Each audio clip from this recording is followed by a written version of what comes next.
오늘의 시사진단 이슈 터치입니다. 인천에서 보잉 여객기를 화물기로 개조하는 사업이 2025년부터 시작됩니다. 포스트 코로나 시대 인천광의 경쟁력을 짚어봅니다. 흉곽범의 이름과 얼굴 등을 공개하는 신상 정보 공개. 하지만 공개된 사진이 실물과 달라 논란이 일고 있습니다. 신상 정보 공개 제도의 실효성을 점검합니다. 인천시가 월미도와 영종도를 잇는 제사연육교 사업을 추진합니다. 현재 사전 타당성 용역이 진행 중인데 제사연육교의 필요성과 인천에 미칠 영향을 짚어봅니다. 지난 2019년 국제여객 세계 5위, 국제화물 3위의 글로벌 허브 공항으로 성장한 인천국제공항.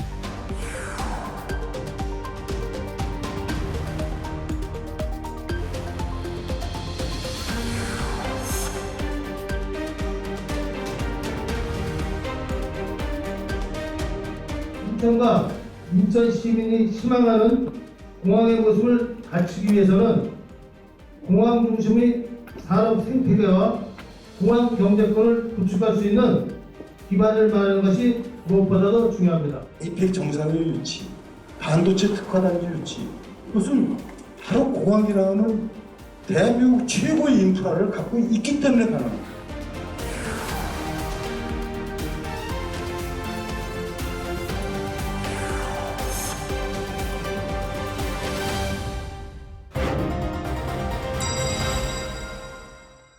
인천 지역 경제 이슈를 살펴보는 경제 플러스입니다. 이번 시간에는 포스트 코로나 시대 인천광의 경쟁력을 짚어보도록 하겠습니다. 인천일보 김치구장 나오겠습니다. 안녕하십니까? 네, 안녕하세요. 네, 최근 이스라엘 국영 방위 산업체 IAI사와 인천관공사가 협약을 체결했습니다. 보잉 여객기를 화물기로 개조하는 사업인데요. 네. 이 사업 인천에 어떤 영향을 미칠 거로 보십니까? 네. 인천공항의 이스라엘 국영기업 IAI사가 세계 최초로 개발한 보잉 777 대형 화물기 개조 사업에 첫 해외 생산 기지가 들어서게 됐습니다. 중국, 인도, 싱가포르 등 경쟁국과 경합을 벌인 끝에 유치한 항공정비, 즉 MRO 사업에 쾌거라 할 수 있겠는데요. IAI사의 인천공항 777 개조 화물기 생산기지는 2025년 화물기 개조 시설 1호기가 가동을 시작하면 2040년까지 총 누적 수출액이 1조 원에 달할 것으로 예상됩니다. 개조 화물기 생산에는 전체 매출액 중 60%가량이 항공 부품이 차지하게 되는데요. 상당 부분이 국내에서 수급하게 돼 첨단 항공기술 분야 발전은 물론이고 인천공항이 주변 경제국들과 MRO 경쟁에서도 유리한 조건을 갖추게 됐습니다. 전 세계 항공 화물은 역대 최고인 2014억 달러를 매출을 기록을 하게 됐는데요. 그러다 보니까 개조 화물기 수요가 급증하는 상황입니다. 전 세계 운영되고 있는 화물기는 모두 2010대 정도로 향후 20년간 2,800대까지 늘어날 것으로 전망되고 있습니다. 이 중에서 개조 화물기는 60에서 70%를 차지할 것으로 예상이 돼서요. 인천공항 MRO의 화물기 개조 전망은 매우 밝은 상태입니다. 네, 여객기로 이용하던 항공기를 화물기로 바꾼다. 결국 이제 항공 정비 기술이 필요할 텐데 이번 협약 체결로 인천은 항공 정비, 즉 MRO 사업의 경쟁력을 확보하게 됐다라는 평가가 있습니다. 인천시는 MRO 특화 단지 조성을 비롯해서 MRO 산업 생태계 조성을 위해 준비를 하고 있는데요. 부장님, 이번 이 사업이 어떤 계획들이 좀 담고 있을까요? 예, 인천시는 MRO 산업의 육성을 통해서 MRO가 강한 도시를 만들겠다는 계획을 추진 중에 있습니다. 인천국제공항에 있는 영종 지역을 항공기 개조를 비롯해서 중정비, 엔진 정비 사업까지 이어지는 인천형 항공정비 산업 포트폴리오 구축을 위한 모든 기반을 마련됐기 때문입니다.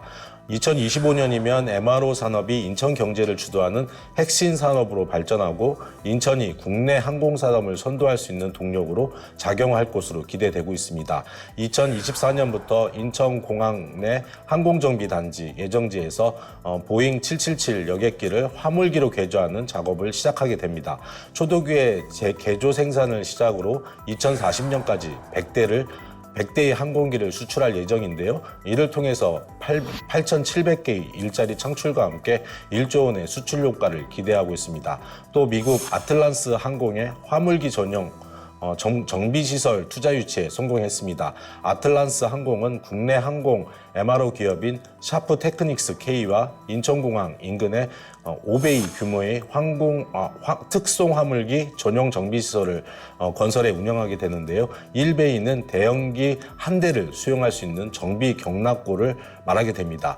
이 시설이 본격 운영하는 2025년부터 단계적으로 1,200개의 정비 관련 일자리가 생겨나게 됩니다.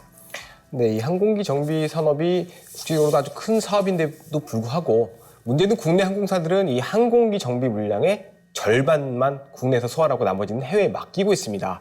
인천이 MRO 산업을 육성하면 혹시 이런 문제도 개선이 될까요? 네, 충분히 개선될 것으로 생각이 됩니다. 대한항공과는 영종도의 항공기 엔진 정비 클러스터를 조성하기 위한 협약을 체결했습니다. 대한항공과 그 계열사 그리고 또 아시아나항공까지 합병하게 되면 아시아나항공까지 이거를 비롯해서 다른 나라에서 오는 모든 항공기 엔진에 대한 정비가 가능한 곳으로 만들겠다는 목표를 갖고 있습니다.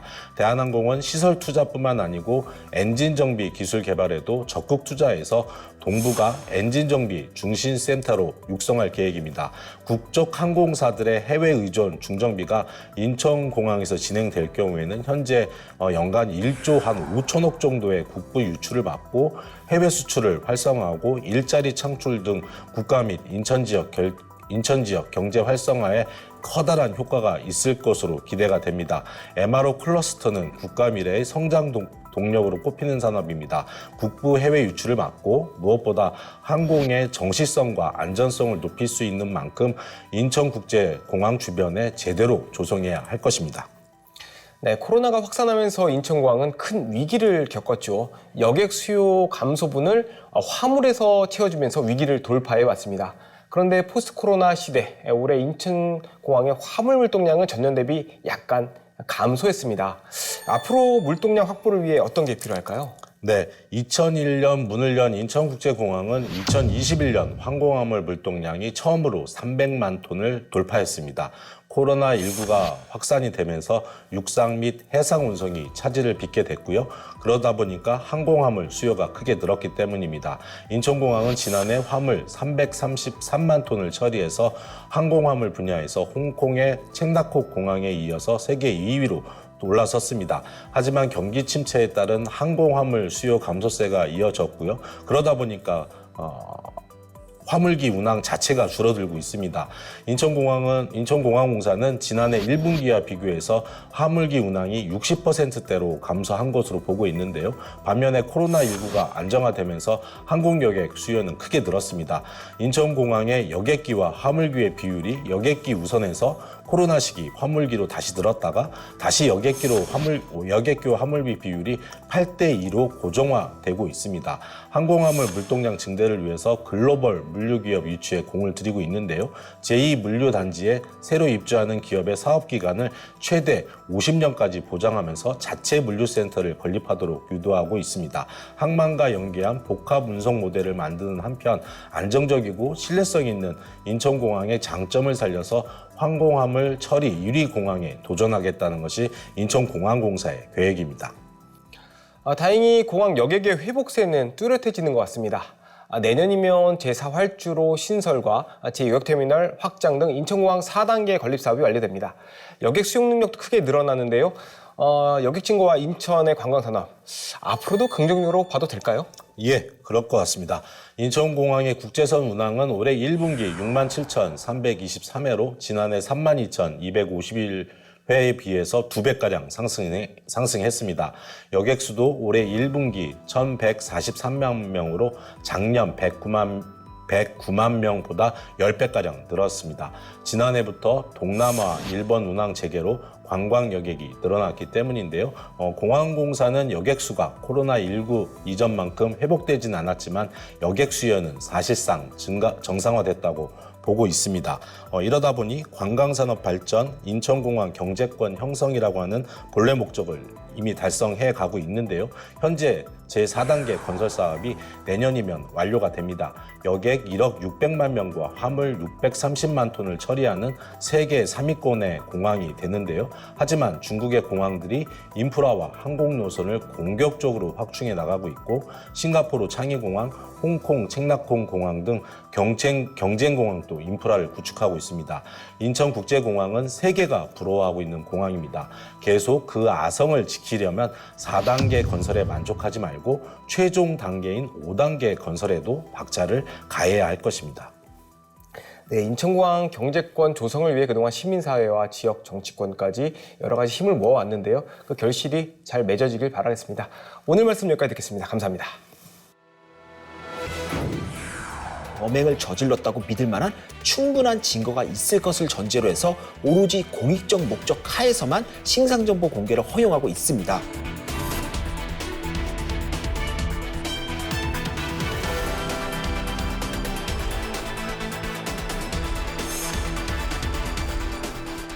이제 시대가 바뀌고 이제 범죄자의 인권을 보장하자 이런 목소리가 커집니다. 여기에 또 이제 국가인권위원회가 2005년경에 범죄자 호송 방식을 개선하라라는 결정을 내리는데요. 한마디로 기자들 앞에서 얼굴을 공개하는 이런 부분에 제한이 가해진 겁니다.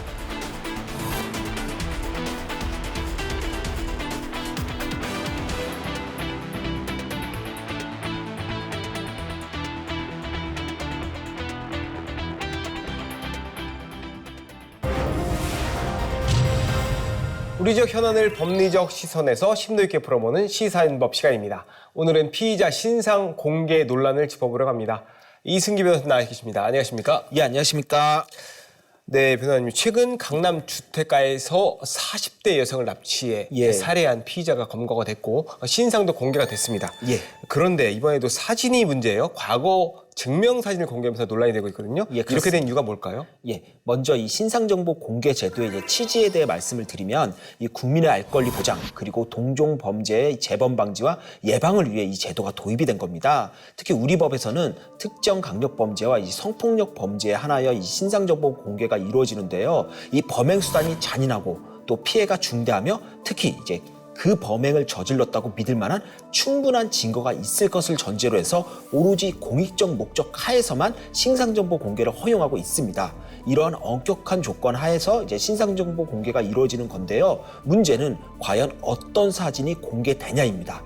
이번 사건만 놓고 봐도 실제 범행을 저지른 황대한, 연지호, 이경우뿐 아니라 이 배우인 재력가 부부 이 유상원, 황은희까지 신상은 공개가 됐습니다. 하지만 언제 찍었는지도 모를 만큼 오래된 거기에 뽀샵 처리까지 된 이제 증명사진이 공개가 되면서 논란이 된 건데요. 그래도 이제 황대한, 연지호, 이경우의 경우에는 경찰에서 검찰로 송치되는 과정에서 언론 앞에 얼굴을 드러내 최근 모습이 확인이 됐습니다.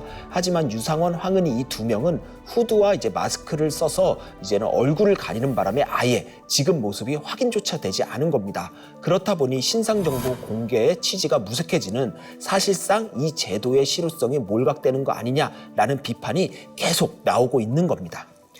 네, 이전에도 동거녀와 택시기사를 살해해 지금 재판 중인 이기영이나 신당역 스토킹 살인범 전주환의 경우에도 공개된 사진과 실물이 전혀 달라서 그때도 같은 논란이 있었거든요. 예.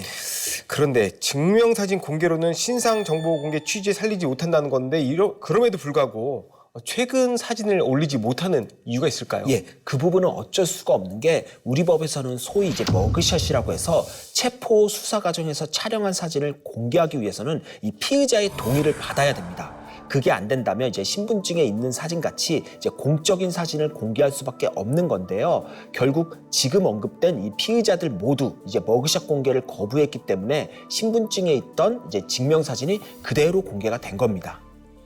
신상 정보 공개 제도를 제대로 이게 실효성이 있으려면 결국은 피의자들이 카메라에 얼굴이 공개돼야 되는 상황이 그렇죠. 된 건데 문제는 앞서도 말씀해 주셨습니다만은 모자를 쓴다거나 마스크를 하면 결국 얼굴이 가려지지 않습니까? 그렇죠. 그럼 제도를 어떻게 이게 적용되도록 해야 되겠습니까? 그렇죠. 이유가 있습니다. 그게 1990년대나 2000년대 초반만 해도 이 범죄자가 체포가 되면 이 검거 직후에 언론에 공개돼서 이 기자들과 문답을 주고받았습니다. 그래서 흉악범의 신상이 언론을 통해 자연스럽게 알려질 수 있었고요. 그리고 그 이전에는 아예 이제 범인 호송 과정에서 기자들이 촬영을 하기 좋게끔 이제 경찰이 범인 얼굴을 잡아주는 그런 행동도 했습니다. 기자들이 촬영을 하게끔. 지존파나 영웅파 같은 희대의 흉악범들도 다 그렇게 해서 얼굴이 공개가 된 겁니다. 그런데 이제 시대가 바뀌고 이제 범죄자의 인권을 보장하자 이런 목소리가 커집니다. 여기에 또 이제 국가인권위원회가 2005년경에 범죄자 호송 방식을 개선하라라는 결정을 내리는데요. 한마디로 기자들 앞에서 얼굴을 공개하는 이런 부분에 제한이 가해진 겁니다. 그러면서 2000년대 중후반에는 아예 흉악범의 신상이 비공개 처리되는 걸로 아예 바뀌어버립니다. 그렇다 보니 뭐 정남규나 강호순 같은 이제 연쇄살인마가 체포가 됐는데도 신상이 일체 공개가 되지 않은 겁니다. 그리고 그 역할을 이제 언론이 대신하게 된 건데요. 언론사가 이제 공익 차원에서 제보를 받아 흉악범의 사진과 이름을 공개하는 식으로 신상 정보 공개가 이루어지게 된 겁니다. 그러면서 여론은 점차 흉악범의 신상 정보를 국가 차원에서 공개하라라는 쪽으로 들끓었고요. 결국 2010년경에 이제 성범죄와 6대 강력 범죄에 대한 신상 정보 공개 근거법이 만들어진 겁니다. 하지만 이때에도 범죄자의 인권 보호를 위해 얼굴 공개 시에는 얼굴을 드러내 보이기 위한 적극적 조치를 취해서는 안 된다라는 이 규정이 함께 들어오게 된 겁니다. 그때부터 이제 모자나 후드로 얼굴을 가려도 어쩔 수가 없게 된 건데요. 이전에 아마 고유정이라고 아마 잘 아실 겁니다. 이 남편 살해범 고유정의 경우에도 긴 머리를 앞으로 내린 소위 이 커튼 머리로 얼굴을 다 가렸는데요. 그때도 이걸 그냥 둘 수밖에 없었던 것도 바로 이 같은 이유 때문이었습니다. 예, 결국 신상 정보 공개 제도의 실효성을 높일 수 있는 법 개정이 필요한 건가 예. 아닌가라는 얘기가 있는데 어떻게 보십니까? 예, 물론 범죄자의 인권도 중요합니다. 특히 현행 신상정보 공개가 재판으로 유죄가 확정되기 전에 이루어지니까 좀 무죄 추정의 원칙에 반하고 또 그렇다 보니 억울한 피해자를 만들 수 있는 거 아니냐라는 측면에서는 또 비판적 시선도 분명히 존재합니다. 하지만 이는 이제 신상정보 공개 시에 정말로 유죄 가능성이 높은 그런 경우에만 이루어지는 식으로 엄격하게 기준을 적용해서 해결하면 될 문제이지 이걸 이유로 해서 지금의 이 증명사진 신상 공개를 정당화할 수는 없다라고 봅니다. 특히 시민들을 화나게 만드는 게 이 증명사진을 보면 보통 살짝 웃는 표정입니다. 정말 이 피해자와 유족들이 그 웃고 있는 가해자의 웃고 있는 사진을 보면 얼마나 마음이 힘들까. 그게 또 2차 가해가 아닌가 하는 생각이 있습니다. 그렇다 보니 우리도 이제 미국이나 유럽처럼 이제 머그샷을 신상 공개의 원칙으로 하는 이런 법 개정이 이루어져야 하는 게 아닌가 하는 지적도 개인적 생각을 가지고 있습니다. 네, 신상 정보 공개 제도를 폐지할 게 아니라면 그 제도의 취지를 잘 살려서 운영하는 게 더 중요하지 않을까 싶습니다. 오늘 말씀 잘 들었습니다. 여기까지 듣겠습니다. 감사합니다. 예, 감사합니다. 인천에서 영종도를 잇는 다리는 영종대교와 인천대교, 제3연육교까지 총 3개. 인천시는 여기에 장기 사업으로 영종과 월미도를 잇는 제4연육교 건립도 추진합니다. 그 인천 원도심을 살릴 수 있는 핵심 도로 기반 시설이라고 할 수 있습니다. 그래서 이제 민선 8개에서 제문포 르네상스 사업을 가장 큰 프로젝트로 밀고 있는데 이 제문포 르네상스가 성공하기 위해서는 인천국제공항에서 제문포 르네상스 대상지까지 한 번에 올 수 있는 철도하고 도로 라인이 필수거든요.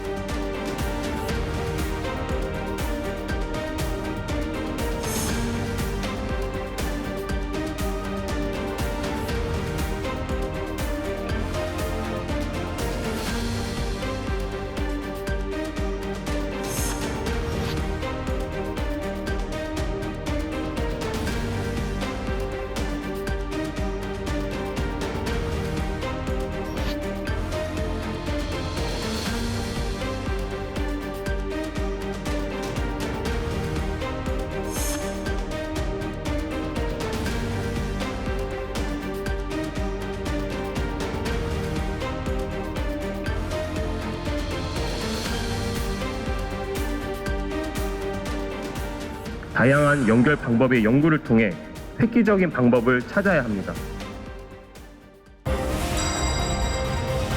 네, 현장의 목소리를 전하고 지역 현안을 고민하는 이슈 현장입니다. 내륙과 영종도를 잇는 제3연육교 사업이 한창 진행 중이죠. 그런데 인천시가 제3연육교에 이어서 월미도에서 영종도를 잇는 제사연육교 건설을 검토하고 있습니다. 동시에 제사 경인고속도로 제 공항철도 건설 사업을 연계 추진하는 방안도 검토한다는 계획인데요. 오늘은 인천시의회 신성영 의원과 관련 이야기 나눠보겠습니다. 의원님 안녕하십니까? 안녕하십니까? 네, 의원님. 아마 그 제사연육교 아마 생소할 수도 있어요. 아직 제3연육교도 완성이 안 됐는데 왜 제사연육교인가 이렇게 말씀하시는 분도 계실 것 같은데 필요성 설명 먼저 해주실까요? 네, 그 제4연륙교는 어떤 건지를 먼저 말씀을 드리면 공항에서 영종 하늘도시를 거쳐서 중국 원도심 월미도를 연결해주는 다리입니다.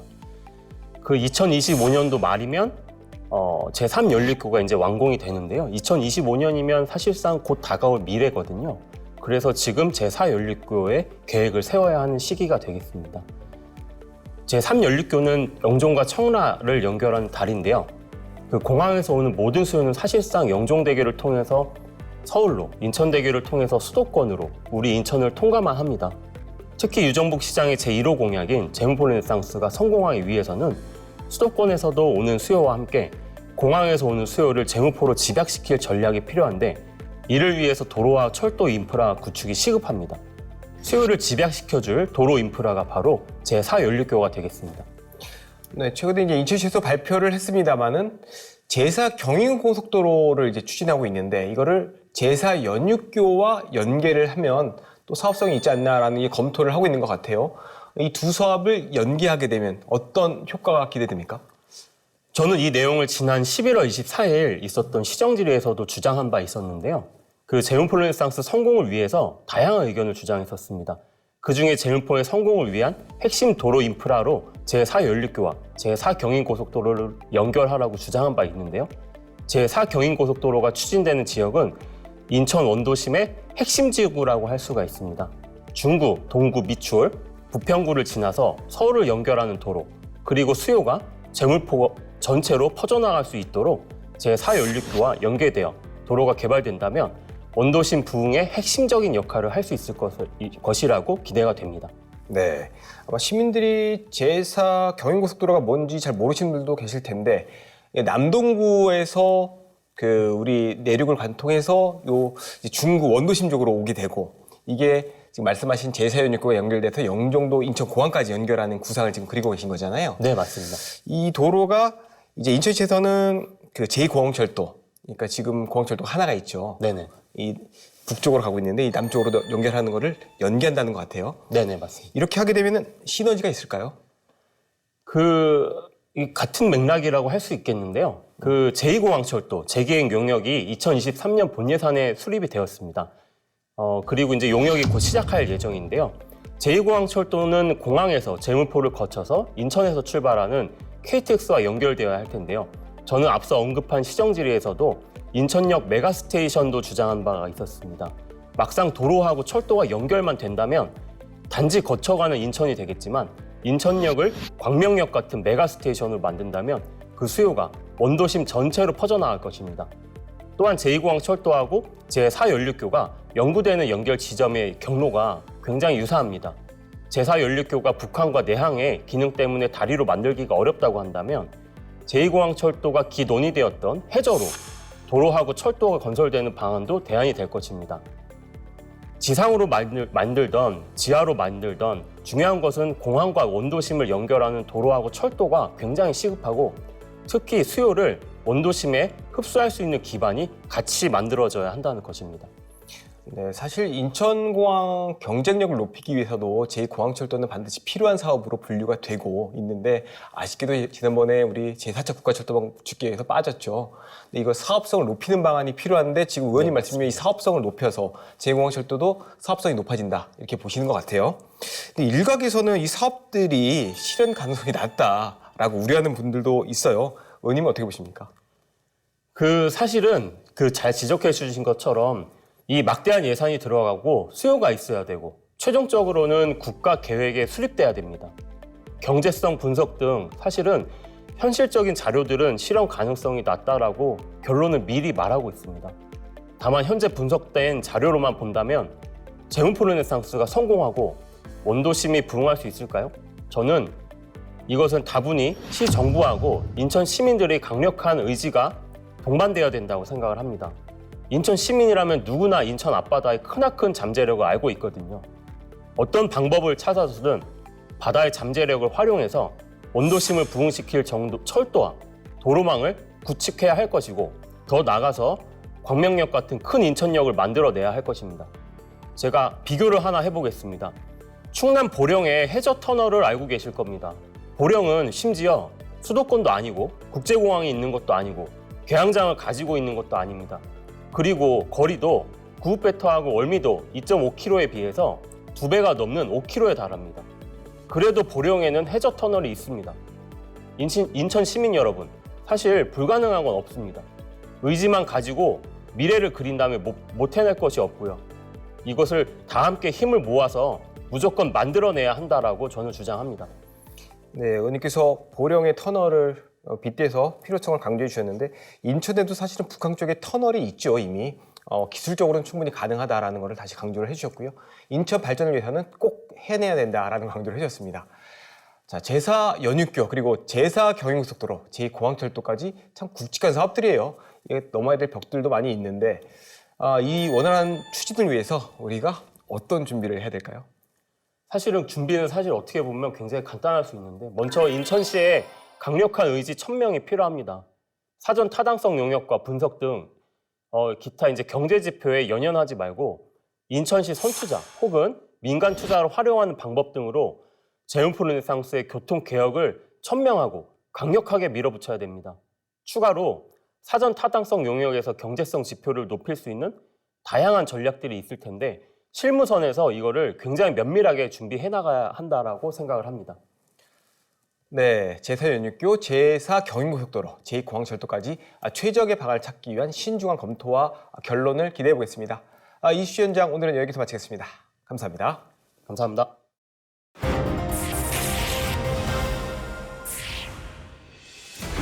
인천의 현안을 다양한 시선으로 전하는 시사진단 이슈터치, 이번 시간은 여기까지입니다. 시청해주신 여러분 고맙습니다.